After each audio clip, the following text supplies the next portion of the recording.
যুক্তরাষ্ট্রের পাল্টা শুল্ক, ভারতের পণ্য আমদানিতে নিষেধাজ্ঞা এবং বৈশ্বিক বাজারের কিছুটা অনিশ্চয়তা সবকিছুই মাথায় নিয়ে রাজস্ব পরিকল্পনা সাজাচ্ছে অন্তর্বর্তী সরকার। এবার এনবিআরকে রাজস্ব আদায়ের লক্ষ্য দেয়া হতে পারে 4,99,000 কোটি টাকা। অর্থনীতিবিদ ও বিশ্লেষকরা বলছেন, আওয়ামী লীগ সরকারের রেখে যাওয়া দুর্বল অর্থনীতি দিয়ে বড় আকারে রাজস্ব আদায়ের লক্ষ্য ধরা সঠিক হবে না। গোলাম মনিরুল আহসানের রিপোর্ট। স্বাধীনতার পর এই প্রথমবারের মতো বাজেটের আকার আগের অর্থ বছরের চেয়ে ছোট হতে যাচ্ছে। তবে আকার কমলেও এনবিআর এর টার্গেট বাড়ছে। বাংলাদেশে কর জিডিপির অনুপাত 7.4%। হতাশাজনক চিত্র থেকে কিছুটা বের হবার চেষ্টায় নতুন বাজেটে ধনীদের কাছ থেকে বেশি কর আদায়ের পরিকল্পনা নেওয়া হচ্ছে। তবে অর্থনীতিবিদরা বলছেন, দেশের বিদ্যমান অর্থনৈতিক বাস্তবতায় বড় রাজস্ব আদায়ের লক্ষ্য নিলে হোঁচট খেতে হবে অন্তর্বর্তী সরকারকে। ইন্টারিম গভর্নমেন্ট একটা খারাপ অর্থনীতি ইনহেরিট করেছে উত্তরাধিকার সূত্রে। তার সাথে যোগ হয়েছে গত 10 মাসের বিক্ষোভ, অস্থিরতা, এইসব হিস্টোরিক্যালি সবসময় আগে ব্যয় ঠিক করতো, তারপর ওইটার উপর আয় ঠিক করতো, এবং যে আয় হবে না ওটা লোন করতো।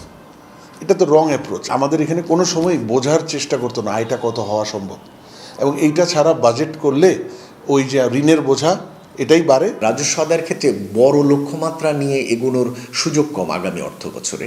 সেদিক থেকে বিগত সরকারগুলোর সময় আমরা যেখানে 10 থেকে 15% প্রবৃদ্ধি বা তার থেকে আরও উচ্চ প্রবৃদ্ধিতে রেভিনিউ কালেকশনের টার্গেট ধরতে দেখেছি, এবার সেখানে 7.4% প্রবৃদ্ধি সম্ভবত তারা এক্সপেক্ট করছেন আগামী অর্থ বছরের জন্য রেভিনিউ কালেকশনের। সেটি আমার কাছে মনে হচ্ছে এক ধরনের মডারেট টার্গেট ধরেই তারা এগুচ্ছেন। আগামী অর্থ বছরে যুক্তরাষ্ট্রের পাল্টা শুল্ক নীতি রাজস্ব আদায়ে ও কাঠামোতে বড় ধরনের প্রভাব ফেলতে পারে। এরই মধ্যে প্রায় 100টি পণ্যে আমদানি শুল্ক প্রত্যাহারের চিন্তা করছে সরকার।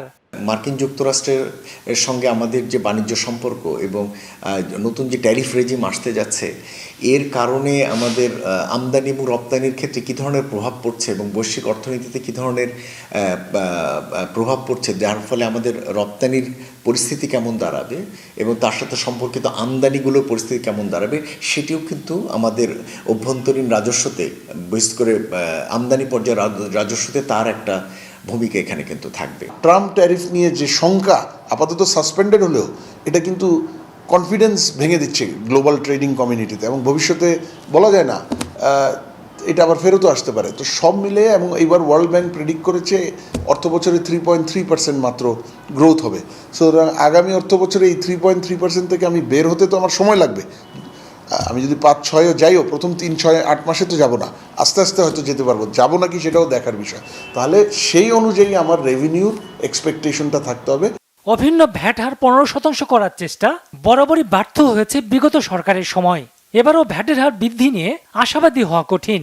এমনভাবে ভ্যাটটি সাজানো উচিত যেটা আসলে সাধারণ মানুষের উপরে যাতে বাড়তি কোনো ব্যয়ের চাপ না তৈরি করে। ব্যক্তি শ্রেণীর করমুক্ত আয়ের সীমা 3.5 লাখ টাকা থেকে বাড়িয়ে 3,75,000 টাকা করা হতে পারে আসন্ন বাজেটে।